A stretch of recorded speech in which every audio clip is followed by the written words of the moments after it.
And we are back. It's InfoWars Nightly News. We're about to talk to Stuart Rhodes. We're going to get into Oath Keepers alert. Federal agents demand customer list from Mormon food storage facility.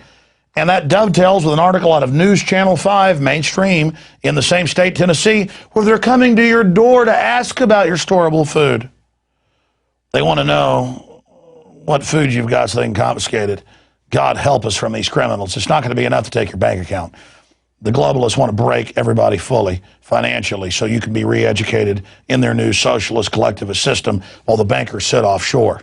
And with more on the unfolding police state, the National Defense Authorization Act, the incredible FEMA documents that we've gotten where Kellogg, Brown and Root is moving to actually staff the FEMA camps, the ones they built in 2006 with that $380+ million contract, is Stuart Rhodes.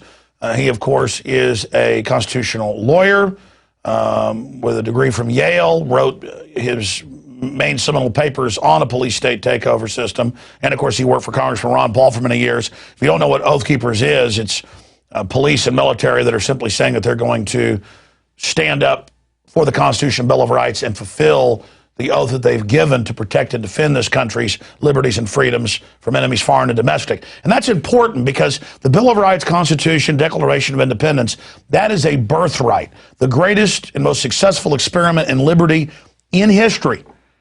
And it's an idea. And you can't kill an idea, but you can suppress it and eradicate it and keep people from learning about it. And so America isn't America anymore if the Bill of Rights and Constitution and the idea of the Declaration of Independence is overthrown. And so that's what's happening. But by speaking about it, by reaching out to others, by listeners and viewers out there, learning the Bill of Rights and Constitution and teaching it to others, we breathe life into the spirit of 1776.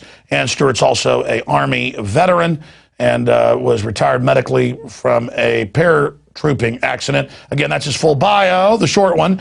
Stuart, good to have you here with us. We've got some major breaking developments here confirmed. Oath Keepers alert. Federal agents demand customer list from Mormon food storage facility. That's A. B, News Channel 5 out of Tennessee. The government's conducting door-to-door preparedness checks where they push vaccinations, everything else. They've got knock and talk all over the country where the government's trying to force their way in to, quote, inspect your guns for your safety. And then you've got another report you're trying to confirm right now where it looks like they're trying to get military to fill out questionnaires about firing on U.S. citizens. Of course, we know about Arcadia, Iowa 2 years ago where they did do gun confiscation drills. That was admitted, so we know this is going on. Stuart, so much happening. Let's get into the food alert first. Then we'll get into the Tennessee situation, and then we'll get into your view on this whole FEMA camp activation situation. Well, in Tennessee, our chapter president there heard from another veteran that a local Mormon cannery that he uses to buy food storage from was visited by two federal agents who demanded the customer list of everyone who's ever bought food from them. And the cannery manager said, hey, we don't do that. We don't keep lists. And they said, well, we want receipts. We want credit card receipts. We want to see, who's buying food. And he said, we don't do that either. We do cash and carry only. And they were very agitated and upset and left. Had the feds ever heard of a warrant before or a subpoena? Well, that's a good question. So, that's a good question. But Rand went down in person and talked to the cannery manager and confirmed this one. So this one is totally confirmed. It's legit. And so we have to wonder, why is it that while we have on the one hand FEMA telling you to get prepared, and we have Tennessee, running around and doing door-to-door checks to make sure people are prepared, but on the other hand, you have federal agents who are telling us that they regard anybody who stores food as a potential terrorist. We already had the leaked FBI memos that are going around to surplus stores and gun shops, having them spy on anybody who stores MREs, who buys large packages of MREs, for example.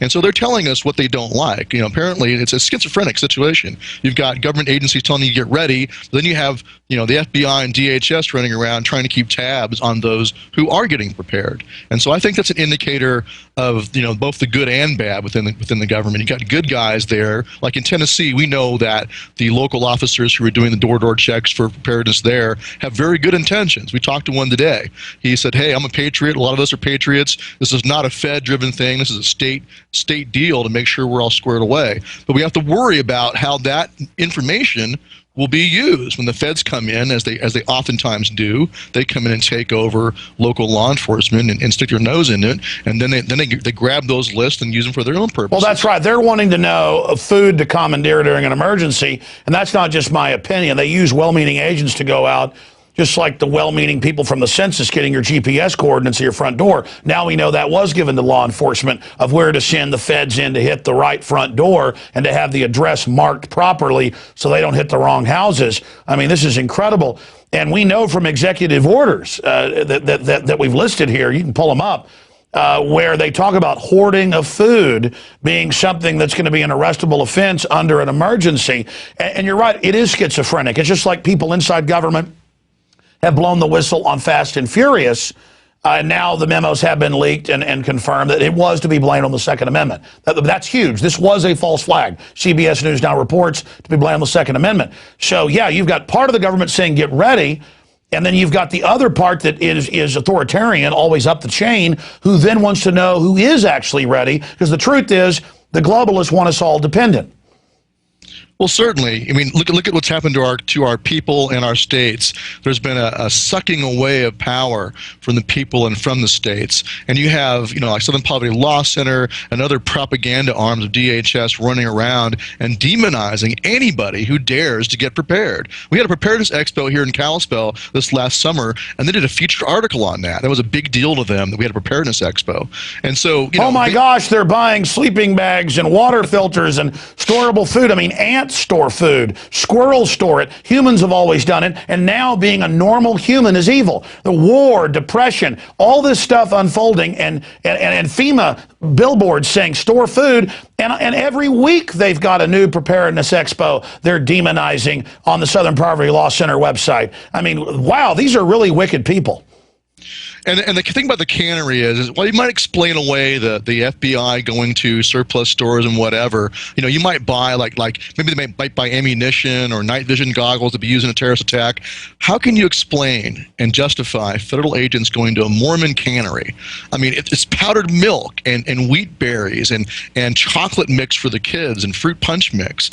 Who is going to be storing that? Al Qaeda's not going to store away. Well, that's right. The FBI might go into some giant Army Navy store back when they still had them because of the surplus program and say, did anybody buy like 20 paperweight old, defused hand grenades? Because somebody could use that to try to make a bomb. I mean, that's the kind of thing they might pass out a memo saying, if somebody ever comes in and buys all your hand grenades, maybe you should contact us.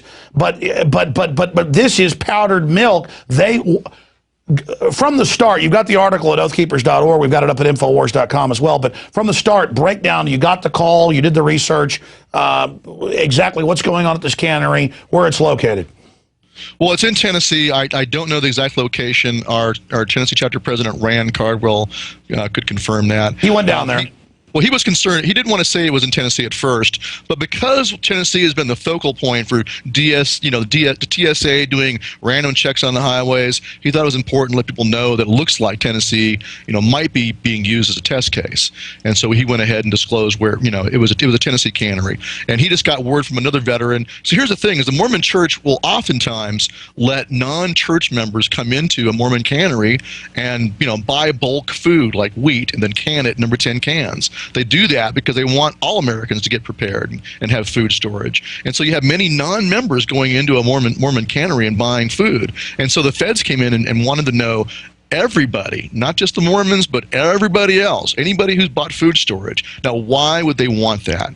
If they were looking for an investigation of a particular person, they would come in and say, hey, did this person come in here?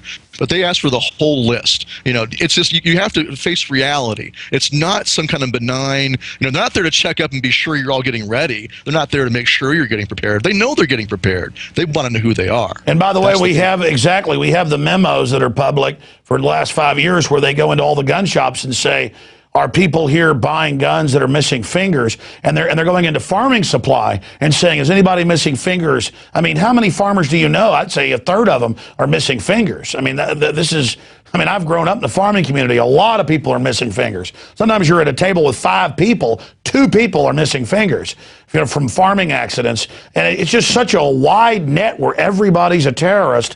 This is incredible. What does your gut tell you, Stuart, is really going on here? Well, I think Tennessee is a test case, and that's my suspicion, is that they're looking at Tennessee because Tennessee has a lot of pretty hardcore patriots in it, and they're using this as a test case. But even besides that, I think what they're doing is a trial run to see, what they can do, what they can't do. Do the canneries keep customer list? Which ones do, which ones don't? Things like that.